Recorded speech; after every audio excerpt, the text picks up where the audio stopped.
माफी चाहूंगा यहाँ विराजमान नौजवान साथियों और बहनों। आदरणीय घनश्याम जी तिवारी साहब ने तिरंगे की महिमा आप सबके सामने रखी और हिंदुस्तान के प्रधानमंत्री आदरणीय नरेंद्र भाई मोदी जी ने एक आह्वान किया कि ये आजादी का अमृत महोत्सव है और अमृत महोत्सव के इस 15 अगस्त जो जिस दिन हमारा देश आजाद हुआ उस महोत्सव को एक त्योहार के रूप में मनाया जाना चाहिए। यह केवल एक प्रतीकात्मक सरकारी कार्यक्रम बन के नहीं रह जाए, इसको आम जन का कार्यक्रम बनाना चाहिए और घर घर तिरंगा लगाना हम सब कार्यकर्ताओं को आह्वान किया कि आप इस कार्यक्रम को सफल बनाएं। देखिए, इसका एक विशेष महत्व है।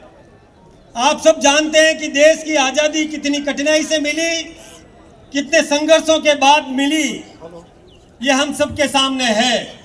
और हम जानते हैं कि इस आज़ादी को और अक्षुण्ण बनाए रखने के लिए प्रत्येक नागरिक के अंतःकरण में राष्ट्रभक्ति से ओतप्रोत वातावरण तैयार करना, राष्ट्रीय चरित्र युक्त व्यक्तित्व निर्माण करना, राष्ट्रभक्ति का एक जज्बा तैयार करना, ये सब हम सब के लिए एक बहुत बड़ा कार्यक्रम अभियान हम सबको दिया गया। आप जानते हैं कि देश के प्रधानमंत्री नरेंद्र भाई मोदी जी तीसरी बार देश के प्रधानमंत्री बने, जैसा कि अभी आदरणीय घनश्याम जी तिवारी साहब ने हम सब के सामने रखा। अभी हमारे बीच में हमारे और सम्माननीय मुख्यमंत्री आदरणीय भजन लाल जी शर्मा साहब भी पधार चुके हैं।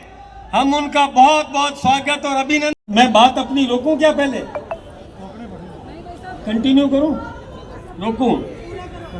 तो आदरणीय भजन लाल जी शर्मा साहब, आपका बहुत बहुत अभिनंदन, बहुत बहुत स्वागत। हमारे जयपुर के कार्यकर्ता और तहे दिल से आपका अभिनंदन करते हैं, आपका स्वागत करते हैं। आपने इतना शानदार बजट दिया, ये हम सबके सामने है। मैं आप सबका भी आह्वान करना चाहूंगा कि जो भजन लाल जी शर्मा साहब ने विकासोन्मुख जो बजट दिया वो आप आम जन तक पहुंचाने का काम करें, आम नागरिक को इस बात से आगाह करें, ये बताएं कि किस प्रकार की विकास की योजनाएं दी है। आप सबके सामने आपको पता होगा कि 9 लाख करोड़ की सड़कें, 2,35,000 करोड़ के बिजली के उत्पादन के क्षेत्र में जो आपने दिया है वो अभूतपूर्व है। ये आप सबको जनता के सामने रखने की जरूरत है। लेकिन आज मैं लंबी चौड़ी बात नहीं करूं, यही बात कहना चाहूंगा कि इस तिरंगे के अभियान को हम घर घर तक पहुंचाएं। जिस किसी भी गली में आप जाएं, उस गली के प्रत्येक नागरिक का आह्वान करें कि ये राष्ट्रीय चरित्र है, राष्ट्रभक्ति से ओतप्रोत वातावरण हम सबको तैयार करना है और इसमें हम सबको भी सम्मिलित होना है। एक दूसरी बात मैं और आप सबके सामने रखना चाहूंगा।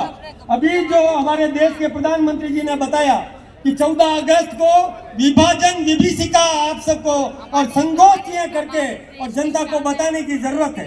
आप सबको पता है कि 14 अगस्त को पाकिस्तान आजाद हो गया था और 15 अगस्त को हिंदुस्तान आजाद हुआ था।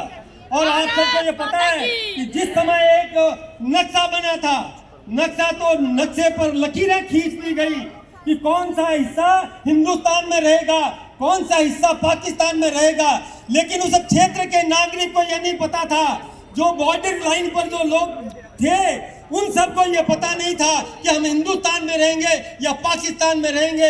उनके साथ में कत्लेआम किया गया, उनकी खून की नदियां बहा दी गई, ये सब हमको बताने की जरूरत है। और उस समय जनता का आदान प्रदान हो रहा था।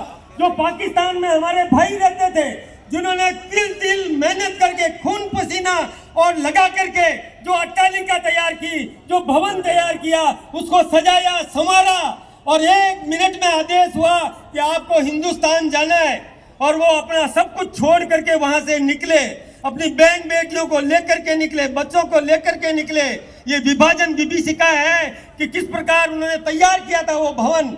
दूसरी ओर एक नागरिक खड़ा था जो नजर टिकाए बैठा था कि जब यह मकान छोड़ करके जाएगा उस पर मुझे कब्जा करना है।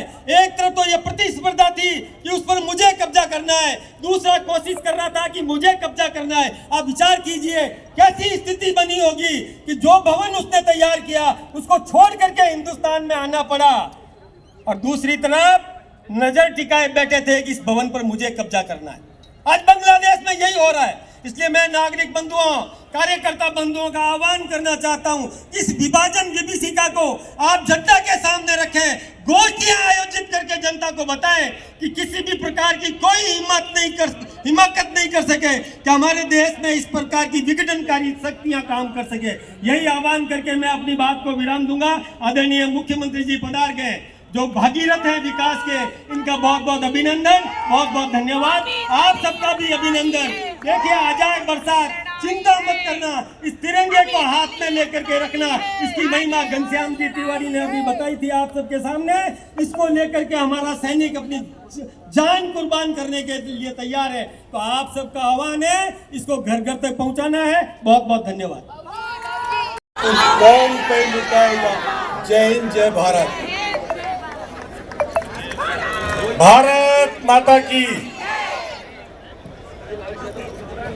थोड़ा पीछे हो जाओ भैया। इनका जो साधन मुहैया कराया गया है, वो साधन उसमें सेकंड नंबर पे रहेगा। उसके पश्चात हमारे प्रदेश के यशस्वी मुख्यमंत्री करना है और मदन जी ने अनुशासित कार्यकर्ता के रूप में अपना विड्रॉल कर लिया और उसके बाद पार्टी ने देखा कि भाई निष्ठा के साथ, सत्य के साथ और अनुशासन के साथ और पार्टी की रीति नीति के अनुसार काम करने वाले मदन जी राठौड़ हैं, तो पहले इनको राज्यसभा में भेजा और अब ये भारतीय जनता पार्टी के प्रदेश के अध्यक्ष हैं। तो ये मदन जी राठौड़ हैं। विजया ताई जी हमारे पास हैं बहुत दिनों से। उन्होंने सब कुछ अपना घर का ध्यान न रखते और नहीं रखते, केवल राजस्थान के कार्यकर्ताओं का ध्यान रखने के लिए हमारे बीच में उपस्थित है। मंच पर और हमारे सारे मित्र, सभी विधायक, सांसद, पूर्व सांसद, सभी नेता उपस्थित हैं। आज का अपना एक कार्यक्रम घर घर तिरंगा है। माननीय प्रधानमंत्री जी ने 3 बार लगातार घर घर तिरंगा का कार्यक्रम किया है। पहले तुमको ये समझना होगा कि ये तिरंगा क्या है। तिरंगा ध्वज जब अपनाया गया तो संविधान सभा में तो इसकी व्याख्या की गई है। पहली व्याख्या के ऊपर का जो रंग है भगवा रंग, ये त्याग का, तपस्या का, बलिदान का और शौर्य का प्रतीक है, इसलिए इसको सबसे ऊपर रखा गया। सबसे पहले इसका ये। और दूसरा जो हरा रंग है वो भारत की हरित क्रांति का, भारत के वैभव का प्रतीक है।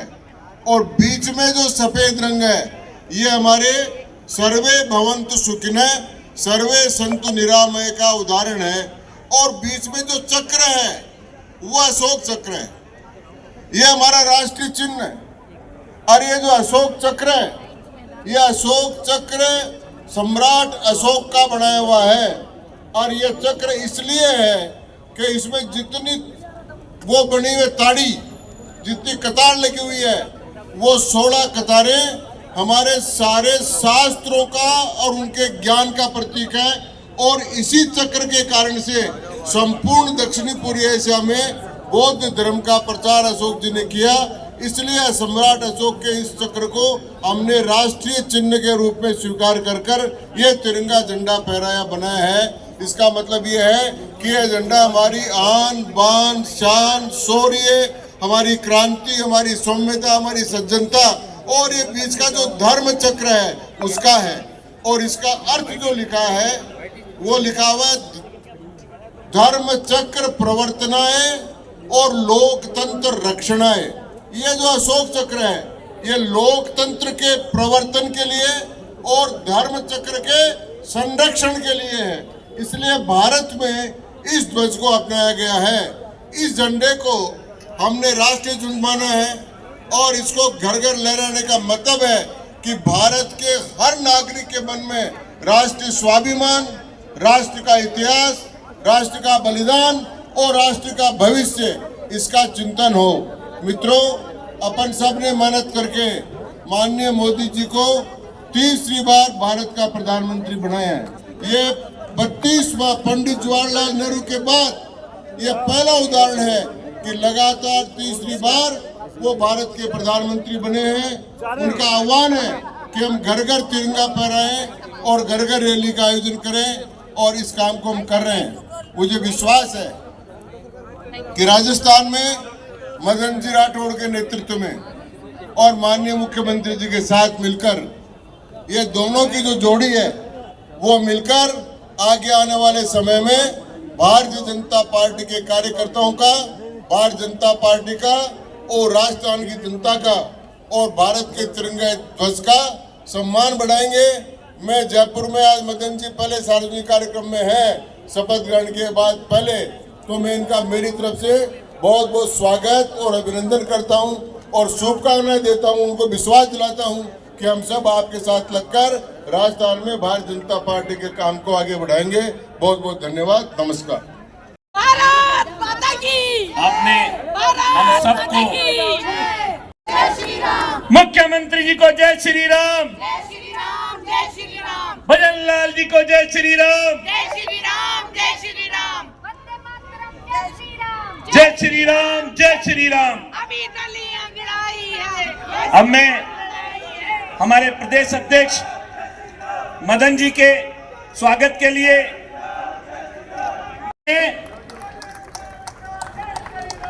भजन लाल, भजन लाल, भजन लाल, भजन लाल, राजस्थान का एक ही लाल, भजन लाल, भजन लाल, राजस्थान का एक ही लाल, भजन लाल, भजन लाल, राजस्थान का एक ही लाल। भारत माता के, भारत माता के। आज के इस तिरंगा यात्रा के कार्यक्रम में मंच पर विराजमान भारतीय जनता पार्टी के नवनियुक्त प्रदेश अध्यक्ष, जिन्होंने अपने जीवन को एक कार्यकर्ता के रूप में प्रारंभ किया,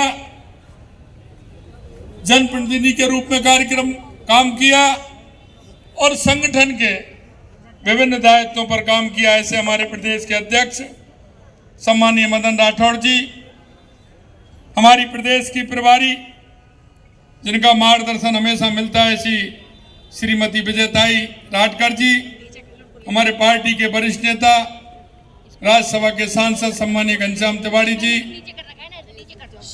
हमारी जयपुर की लोकप्रिय सांसद मंजू शर्मा जी, पार्टी के पूर्व प्रदेश अध्यक्ष अशोक परनामी जी, पूर्व सांसद रामचरण बोहरा जी, हमारे विधायक सम्मानीय कालीचरण सराफ जी, गोपाल शर्मा जी, बाल मुकुंदाचार्य जी, किसान आयोग के अध्यक्ष CR चौधरी साहब, पार्टी के जिला अध्यक्ष भाई राघव शर्मा जी, हमारी मेयर श्रीमती सौम्या गुर्जर जी, मंच पर विराजमान सभी नेतागण, सामने मेरे वो युवा साथी जिनके अंदर देश के प्रति जो तरुणाई है, देश के प्रति जो उनका लगाव है, जो आज तिरंगा यात्रा के माध्यम से आने वाली युवा पीढ़ी को इस देश के स्वाभिमान और देश की एकता और अखंडता के बारे में घर घर जाकर के इस तिरंगे के माध्यम से बताना चाहेंगे। ऐसे मेरे सभी युवा साथियों, मातृशक्ति, सभी को मैं आज इस अवसर पर अभिनंदन करता हूं, आप सभी का वंदन करता हूं। हाथों में लेकर के निकलने वाले हैं, यह हमारा स्वाभिमान है, यह हमारा सम्मान है, यह हमारे राष्ट्र का गौरव है और हमारे राष्ट्र के इस गौरव के लिए हमारे उन वीर सपूतों ने अपने आप को इस देश के लिए समर्पित कर दिया। मैं धन्यवाद देना चाहता हूं देश के यशस्वी प्रधानमंत्री नरेंद्र मोदी जी को कि 2022 में वो अमृतकाल और अमृतकाल में जो उन्होंने घर घर तिरंगा यात्रा का जो कार्यक्रम रखा, देश की एकता और अखंडता के लिए युवाओं को जागृत करने का काम किया, देश के जन जन को जागृत करने का काम किया। आज हम उसी के माध्यम से हमारी ये तिरंगा यात्रा और घर घर तिरंगा फहराने का कार्यक्रम हमारा चल रहा है। मैं आप सभी से इतना ही कहना चाहता हूं, हम देश के अंदर हमारा स्वाभिमान, एकता और अखंडता के साथ साथ आने वाली पीढ़ी को भी हमें बताना है कि आज हम हैं तुम्हारे उन वीर सपूतों की वजह से है, हमारे उन लोगों की वजह से है जिन्होंने अपने आप को इस मां भारती के लिए आहूत कर दिया। आहुति नहीं, उन्होंने ये कसम खाई थी कि आने वाली पीढ़ी हमारी सुखद रहे, समृद्ध रहे, इसके लिए उन्हें अपने आप को समर्पित कर दिया। हमें आज का दिन ये याद दिलाता है कि हमारे राष्ट्रीय गौरव को भी बढ़ाना है और हमारे कर्तव्यों का भी ध्यान रखना है, और उन कर्तव्यों को ध्यान रखते हुए हमारे राष्ट्र को दुनिया में सबसे अग्रणी राष्ट्र बनाना है। और यही देश के यशस्वी प्रधानमंत्री नरेंद्र मोदी जी कहते हैं कि विकसित भारत दुनिया का सबसे मजबूत भारत बनेगा, 21वीं सदी का भारत बनेगा। और हम सबकी यह कल्पना है कि हमारा भारत दुनिया में सिरमौर बने, और निश्चित रूप से हम 21वीं सदी में भारत को सिरमौर बना करके रहेंगे। अंत में मैं आपसे इतना ही कहना चाहता हूं, आप सभी लोग इस कार्यक्रम में बढ़ चढ़ के हिस्सा ले रहे हैं। आज सुबह भी मैंने देखा था वो युवाओं की टोली जिन्होंने सुबह 6 बजे से इकट्ठा होना प्रारंभ हो गए थे, और उन्होंने सुबह सुबह आकर के तिरंगे को लेकर के उन्होंने यात्रा की थी। मैं उन सभी को भी धन्यवाद देना चाहता हूं, और आपको भी धन्यवाद देना चाहता हूं कि जिस तरह से तिरंगे को लेकर के जब चलते हैं एकदम बाहें हमारी फड़क उठती हैं इस तिरंगे के लिए, और हमेशा इस तिरंगे को ऊंचा रखने का काम हमें करना है। उसके साथ साथ हमारे कर्तव्यों को भी हमें ध्यान रखते हुए इस मां भारती के प्रति, समाज के प्रति, राष्ट्र के प्रति, अपने प्रदेश के प्रति उन कर्तव्यों को भी हमें पूरा करना है। आप सभी से इतना ही कहते हुए, आप सभी लोग इतनी बड़ी संख्या में आए, आप सभी को बहुत बहुत धन्यवाद। जय हिंद, जय भारत, नमस्कार। और आप सबसे मेरा निवेदन है, वंदे वंदे वंदे वंदे वंदे वंदे मातरम। भारत माता की भारत माता की।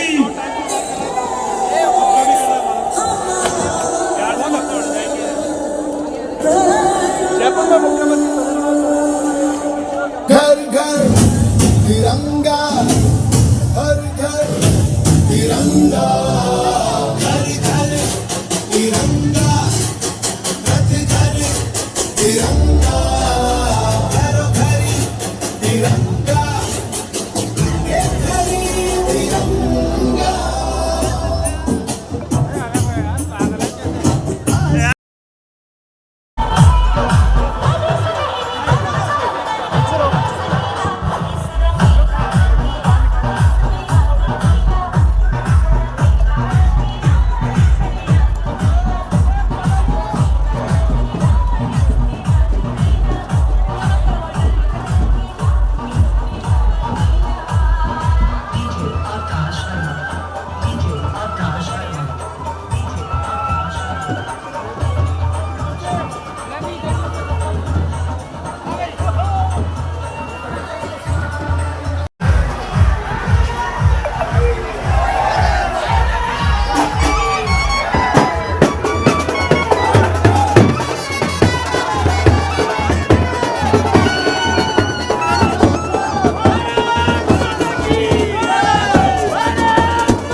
कार्यक्रम रखा है, मैं उन सभी को दिल की गहराइयों से बहुत बहुत धन्यवाद और साथ आज सुबह भी आपने तिरंगा फहराया दौरा किया है और आज सुबह भी तिरंगा रैली आपके बिल्कुल आज सुबह तिरंगा जो हमारे यूथ है हमारे आपदा राहत के दौरे आज उन्होंने तिरंगा यात्रा उन्होंने भी निकाली थी। यही नहीं, अगर आप मीडिया सोशल मीडिया पर देखेंगे हर गांव में यात्रा निकल रही है, हर कस्बे में यात्रा निकल रही है, हर युवा हर जन इस तिरंगे की शान को लेकर उत्साहित है और सभी घर से निकल पड़े हैं, क्योंकि राष्ट्र प्रथम होता है और राष्ट्र के प्रति सभी लोग जिस तरह से समर्पित हैं, निश्चित रूप से आने वाले समय में हमारा देश दुनिया का सिर्फ और बाढ़ राहत के लिए जायजा लिया आज आपने।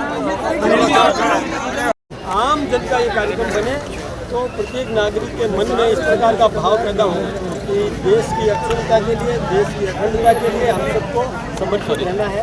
ये भाव जागृत करने के लिए अभियान चलाया है। प्रत्येक कार्यकर्ता घर घर तक फहराएगा।